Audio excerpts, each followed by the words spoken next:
morning. Good morning. Good morning, brother. No. Good morning. Good morning. Now that's what I expect. All right. Well, I'm happy to be here today. And a little bit, I'll tell you later. You'll figure out exactly why I'm here. I'm happy. Now, my goal here today is I want to entertain you a little bit. I want to excite you a little bit. I want to educate you a little bit, invigorate you, and there's a bunch of more E words. I don't even know what they are. But even maybe reach out and touch you. A couple of you in a good way. But before my topic, and I know Al told me a little bit about me, is I want to talk a little bit about me because maybe I have some experiences you have or still have yet to have. So yes, I'm 48 years old and class of 1990 out of Case Western, though I never graduated out of Case. I was only a 3-semester brother there before coming an elder, and for the longest time I was like, I never really considered myself an elder until later in life. I always thought I was one of those oddballs, but I'm an oddball anyways. Small town, I have a brother, a sister, mother, father still around. Was a Rotary Exchange student in Japan. Finished as an industrial engineer, and I worked in automotive for 21 years.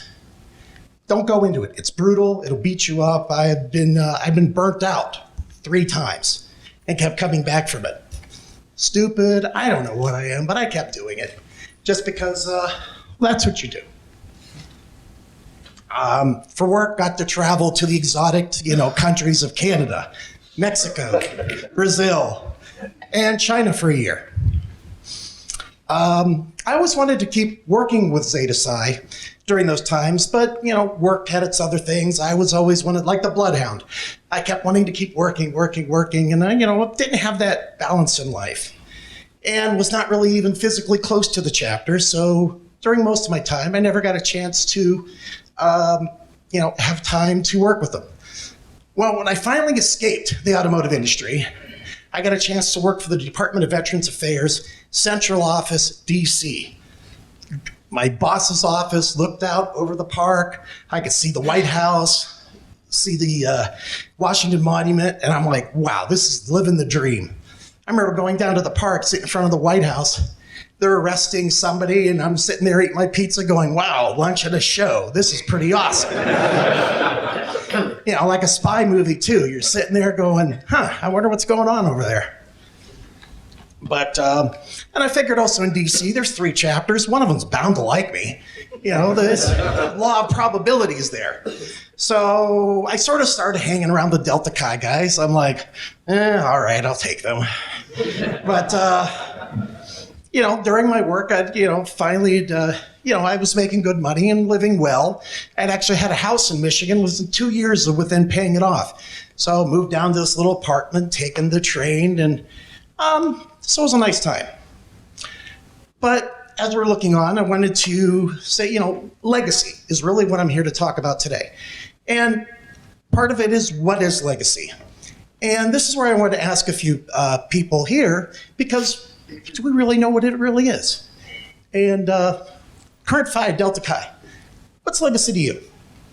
Stand up, please. I want to put you on the spot. Didn't know this was coming. Exactly. Doesn't matter. What is it to you?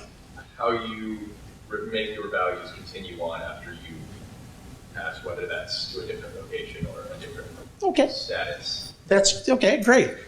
Mr. Phipps, what's legacy to you? Legacy is how we take what we are giving to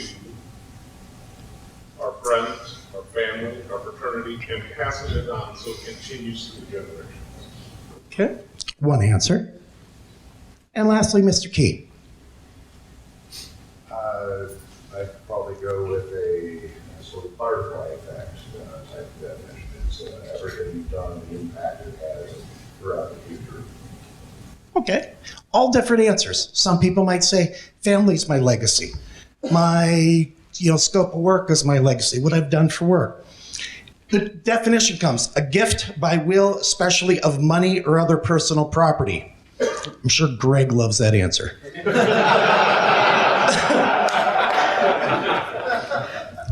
Or something transmitted by or received from an ancestor or predecessor or from the past. Bearing gifts. And also legacy of the ancient philosophers. So there's so many meanings to it, but it's still, what does it mean to you is really what it comes down to. And again, everybody has a different opinion, but it's still what is left behind. Everybody has a legacy. And because it is such more than that.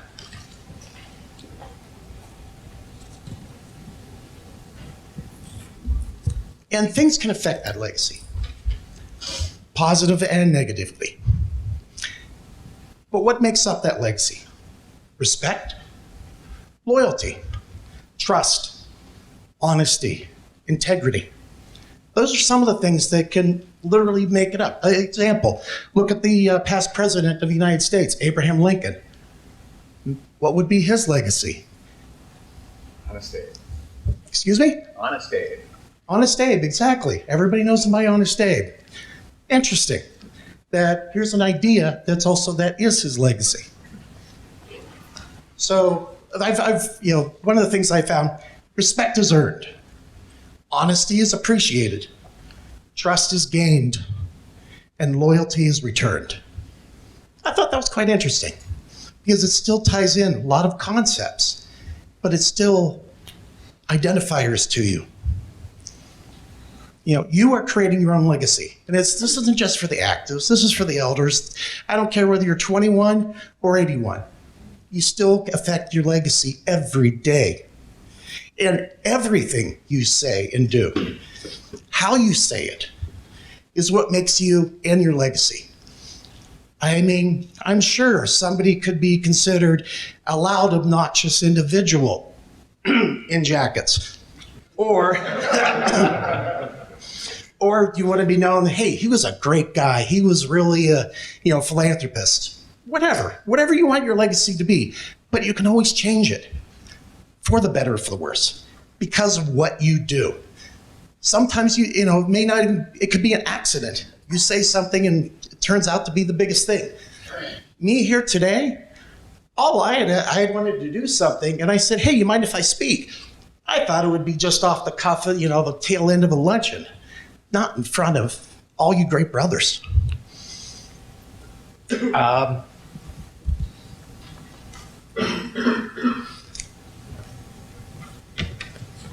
But with that, I was looking at in my legacy, how can I give back? As I get older, I wanted to get involved.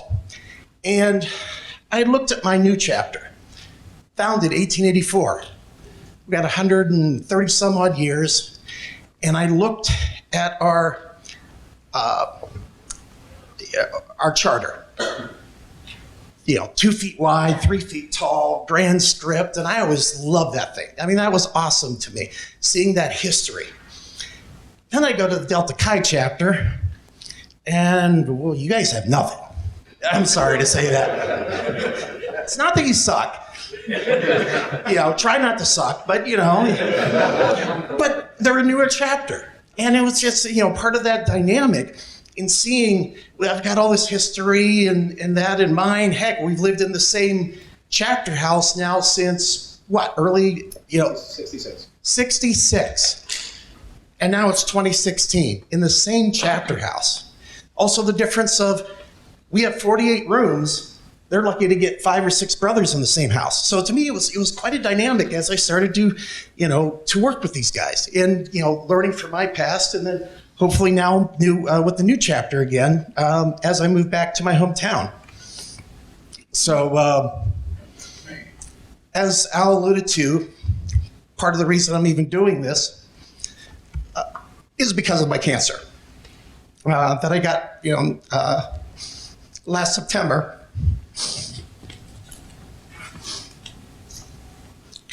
And it's not about the cancer. It's about the missed opportunities. As I told the people at the Department of Veterans Affairs, I came there and barely worked a third of what I did in automotive, and they considered me, they were like, cut it, stop working so hard, you're making us look bad. And I'm like, oh my God, you guys are crazy. But then I went, oh, that's right, this is government. But, but that's what I miss more. So,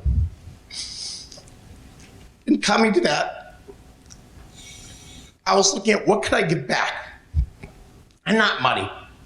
No offense, everybody can give money, but you forget about it. And but the money does do good things. So I'm not going to take away from what Greg's trying to do and that, but for me, it was a different path because I've always been a little different. So I looked at things that can have an impact. And I'd like my associates to come up now because there's some things, as I said, I have gifts for certain individuals, but in the end, everybody's going to gain from this. Not just actives, elders, I think, and looking back. And this is just this tip of my iceberg. Yeah, yes, if you could, please. So I'd like Mr. Cass, Mr. Phipps. I would like the Phi of the new chapter to also come up. Wherever he is. Oh, there he is. Well, the paper stuff first. Paper first. Paper first. Keep those on the lowdown. Very good. Give me these. Give me these. God, actives.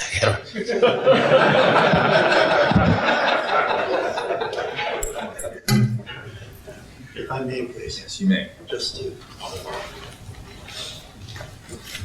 So, what I ended up doing, could you hold this up? And I would like 5 of the Delta Chi chapter, please. Hold this up so everybody can see. Now, one of the things I ended up doing that I started this is for my home chapter and my adopted chapter, or stepchild, whatever you want to call it. But I went out and bought 56 of, it's not called the Guardian, as I'm calling it the Troy Zenevich Guardian Award. And I'm like, this is something small I can do. It's okay, $7,000, big deal. It's not about money, but I wanted to do something different. And instead of using pearls, I decided, hey, I'm going to go with my birthstone, which is garnet, which actually looks pretty cool too. So I figured I'd buy probably 56. So I'm giving each chapter 50 of them. It's part of mine. It's going for the next 25 years. So even after I'm gone, here's something the house can do to the brothers to give them a little recognition. And it's not about being, hey, he's got the best GPA, or he's got the best community service. I'm looking at, do they have honor, trust, compassion, integrity, respect for the armed services, love for the country and the brotherhood. So they can honor them. Like I said, a little bit more than just, it's just token. But it doesn't, it doesn't have to be a lot. It's just a token, just to show appreciation. And so that's what I did today through these 2 chapters, to give them these 50. And you go, well, he just said he bought 56 of them. Well, one of the things I did is most of the Delta Chi guys out here, 4 out of 6, they should be wearing. But I given some out specifically to some certain brothers that I felt were deserving, but I didn't want to put as part of the deal. And also to I've also for the new chapter. So Mr. Cass, you have one? Al, this is the first. This is like the appetizer. Because trust me, the main course is coming right after this. So, gentlemen, I'd like to appreciate, thank you for those individuals, and I look forward to when I visit the house, seeing what you're doing with them. What you're seeing them bring out now is our escutcheon, our esteemed escutcheon. Guys, there should be 4 of them. Hint, hint.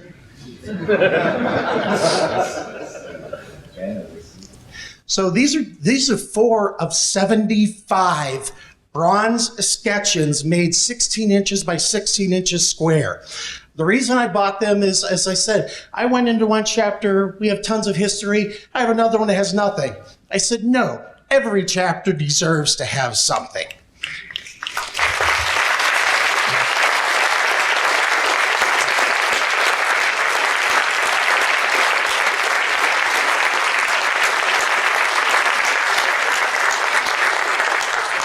So I said I bought 75. I'm giving 65 to Grand Chapter for distribution. This way they got some extras. You know how things get lost around here. I'm keeping 10 for myself. The reason I'm doing the 10, 2 of them that are here today are to be given to the auction. Whether they auction them 1 today or 2, that's for them. I'm giving them to auction for the kids to help them out. This way, so any of you elders with some deep pockets, I hope you start a bidding war, because I want to see that happen.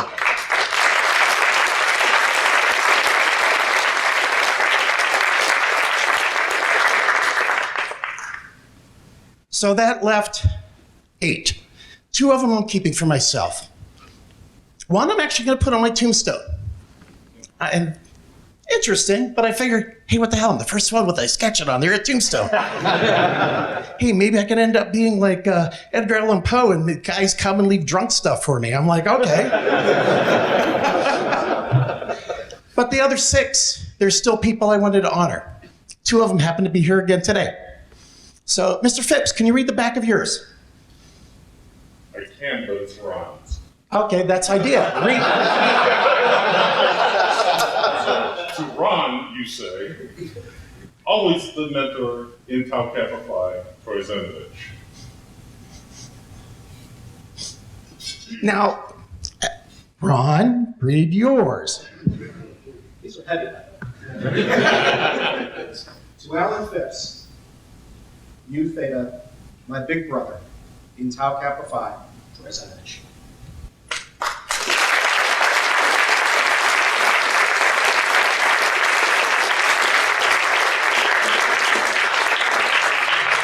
Lastly, okay, I gave him his earlier so he wouldn't have to hear from him. So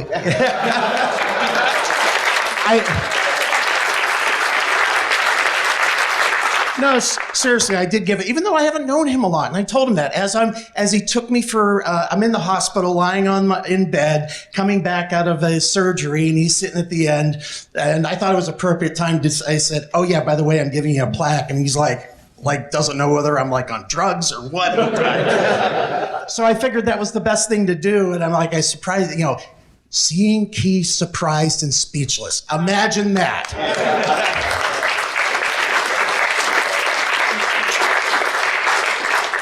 So those are just 3 that happen to be here. I have a couple others, but they're not here today, and they will receive their pins and that. But so I even mentioned this to the elders. It's this. Where's my cane? I can show. Yeah. So this. That's how strong we need to be. I can sit here and bang it all day. I'm not going to hurt it. This will beat the heck out of the cane. But there's the thing. When something hits you, you should be resilient enough and strong enough, and that's what I hope these can be, and that's what I hope everybody here can be. Thank you very much.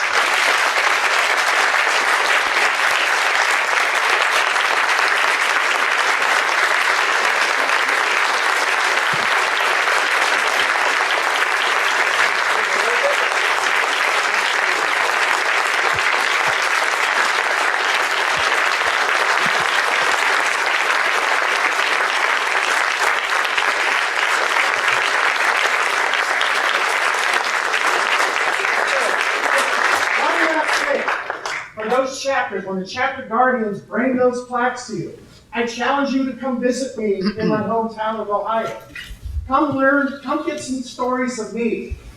I will sign your plaque. It's not about the signature. Come get some stories. If you don't have a lot of elders come around, come to me, because that's fun.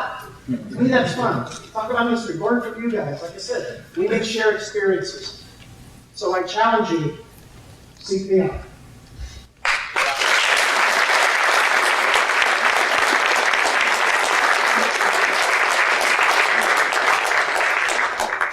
Brother Zenevich, on behalf of all of the brothers of Zeta Psi, I would like to express my sincere and deep appreciation for the legacy that you have now given to Zeta Psi. The fact that each of our undergraduate chapters will have this as a symbol of your love for the fraternity is compelling, strong, inspirational. Thank you very much.